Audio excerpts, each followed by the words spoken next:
Les amis, je vais vous raconter les dessous qu'on ne dit pas dans l'affaire Dangote. Et vous allez voir à quel point certains Africains peuvent être vraiment méchants. Méchants, méchants, méchants. Parce que le problème de Dangote aujourd'hui, c'est qu'il est en train de vouloir gaspiller la mangeoire d'autres Africains.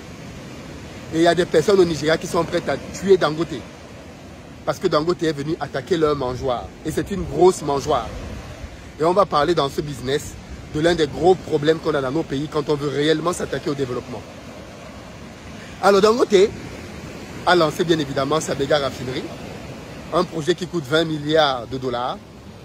Il n'y a pas beaucoup de projets comme ça en Afrique, lancé par un individu. Et il a décidé bien évidemment qu'il allait s'attaquer à un problème fondamental pour le Nigeria. Les problèmes qui nous appauvrissent. Et le problème c'est lequel? C'est que les pays africains sont des pays qui produisent des matières premières, mais en réalité qui ne les transforment pas. Du coup on est dans des absurdités dans lesquelles des pays comme le Cameroun ont du bois. On coupe le bois au Cameroun, on le sort, on l'envoie en Chine, on l'envoie ailleurs, on le traite là-bas, on le vend au reste du monde et on renvoie quelques miettes chez nous qu'on paye à prix d'or. Pourquoi? Parce qu'on ne sait pas transformer le bois. Et ceci s'applique bien évidemment dans des domaines encore plus stratégiques comme les mines, l'oil and gas.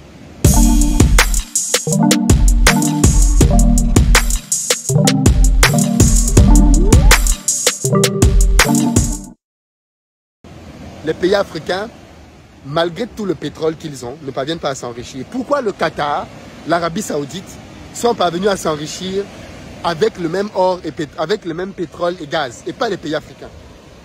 Est-ce qu'il s'agit d'une malédiction pour les pays africains? Non, pas du tout. Il s'agit juste d'une stratégie. Les pays du Golfe raffinent leur propre pétrole.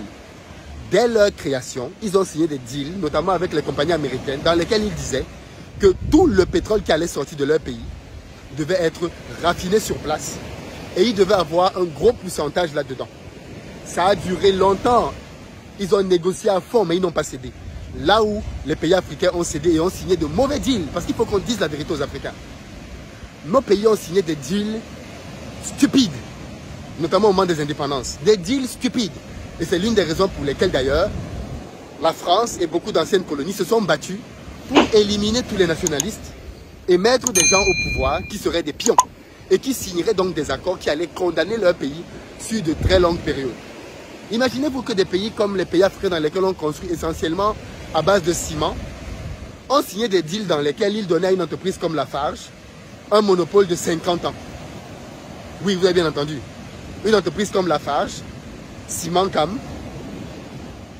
avait un monopole dans un pays comme le Cameroun pendant pratiquement 50 ans. C'est-à-dire que pendant 50 ans, il y a une seule société qui a le droit de vendre le ciment dans tout un pays qui est en train de se construire. Voilà le genre de deal unique que nos pays ont signé au moment des indépendances.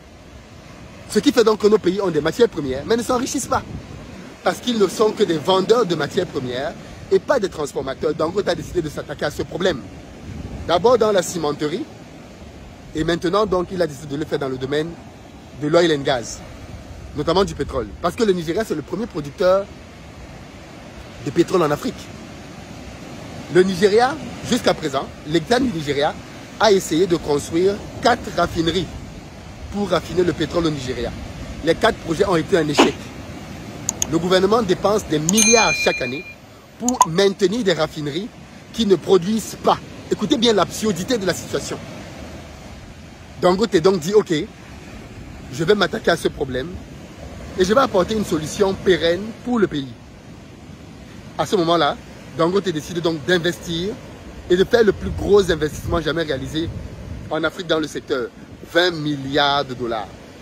C'est le produit intérieur brut du Mali, du Burkina en 2023. 20 milliards de dollars. C'est un investissement énormissime. Énormissime. Dangote donc réalise ce projet-là. La raffinerie est maintenant sur pied. Et Dangote se retrouve dans l'impossibilité d'avoir le fioul nigérian. Pourquoi? Je vais vous expliquer les dessous maintenant. Dangote a commencé à révéler la chose. Il y a un régulateur au Nigeria qui est à l'origine des problèmes. Le régulateur dit que Dangote, il trouve des problèmes à Dangote. Oui, le pétrole de Dangote n'est pas de bonne qualité. Et Dangote a demandé donc qu'on vienne tester son fuel pour voir s'il est de mauvaise qualité. Dangote a dit qu'au contraire, son fuel est de meilleure qualité que tous les fuels qui rentrent dans le pays. En réalité, en se lançant dans ce secteur-là, Dangote s'est attaqué au business des proches du chef de l'État. Dangote fait une révélation fracassante. Il dit que parmi les gens qui travaillent dans l'organe de régulation, parmi eux, écoutez bien ce que Dangote dit, il y a des gens là-dedans qui ont créé une raffinerie à Malte. Et dont le business consiste à faire quoi? À eux, l'Africain, ils prennent le pétrole brut au Nigeria. Ils envoient ce pétrole-là, brut, ou à l'étranger, ou à Malte, pour le raffiner à Malte, dans leur propre raffinerie. Et ils renvoient maintenant le brut au Nigeria. Ils renvoient maintenant le pétrole raffiné au Nigeria. Vous voyez le mindset des gars? Méchant. Ils auraient pu investir pour construire cette raffinerie au Nigeria. Non.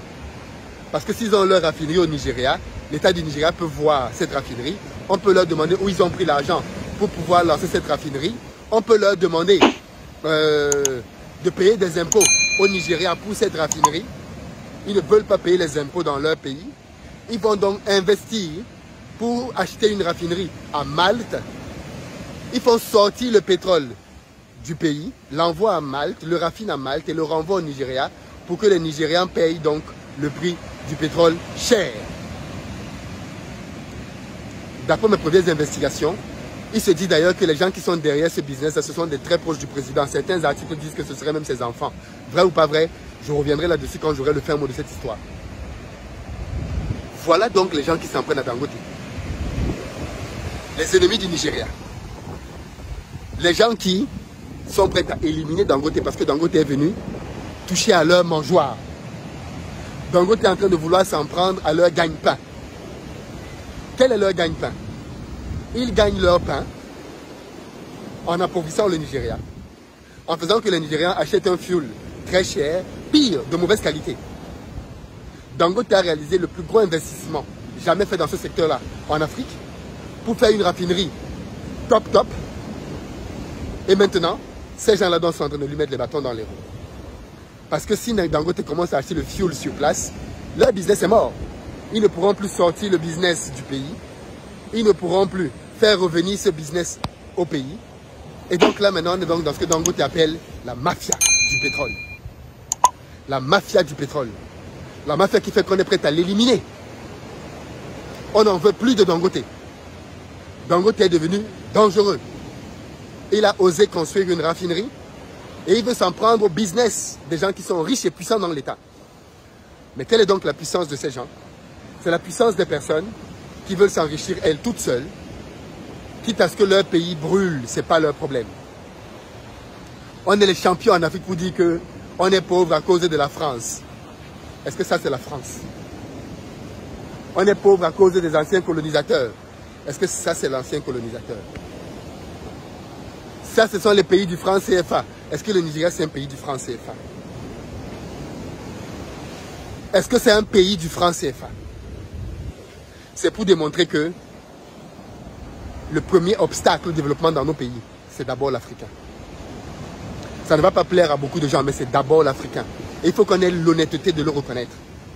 Il y a des Africains qui sont prêts à tout détruire, tout brûler pour leur propre enrichissement. Ces gars sont déjà super riches. Pourquoi ils n'investissent pas leur argent pour construire une raffinerie au Nigeria? Pourquoi ils refusent d'investir au Nigeria pour construire une raffinerie qui va développer le Nigeria? Parce qu'ils ne s'intéressent pas au Nigeria.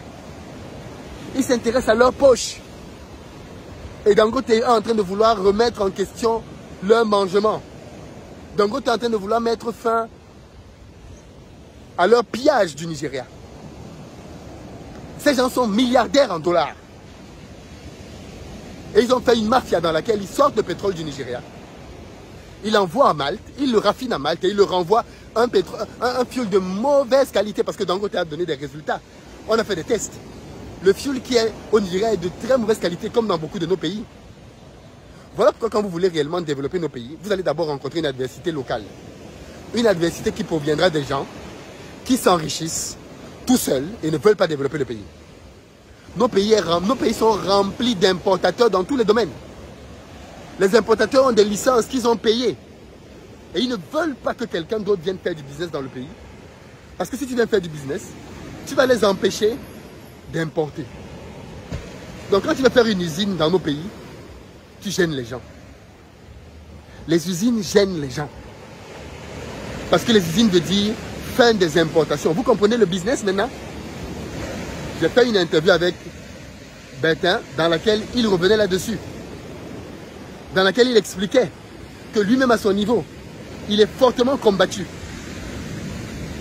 Parce que quand tu décides de te lancer à fond pour résoudre un problème crucial, tu te rends compte que tu viens t'attaquer à des intérêts tapis dans l'ombre. Des gens qui pendant des dizaines d'années ont cumulé des milliards et qui mettent maintenant toute leur force pour te nuire. Hors de question que la raffinerie de Dangote marche. Ils sont prêts à tout. Mais Dangote ne doit pas les empêcher de continuer de sucer le sang du peuple du Nigeria. Ça, c'est ce qu'il faut qu'on dise. Tout ce qu'on voit là, c'est de la poudre de perlimpinpin. Tout ça, c'est de la... On envoie les gens à l'ouest. Ouais, non, ils commencent à croire. Non, non, non, non, non. La vérité, elle est là. La vérité, elle est là. Les ennemis du Nigeria vont tout faire pour éliminer Dangote. Tout faire. Malheureusement pour eux, ils sont tombés sur garçon. Parce que Dangote a dit, et il a répondu, hein, vous ne me faites pas peur. Vous ne me faites pas peur. Il leur a envoyé un message clair. Vous ne me faites pas peur. On ne se lève pas matin pour s'appeler Dangote. L'homme a de la ressource. Et il a décidé de contre-attaquer. Et ça va faire très très mal. Cet épisode n'est qu'au début. Il y a beaucoup à dire là-dessus. Et je vous ramènerai beaucoup d'informations pour que vous compreniez bien ce qui est en train de se jouer.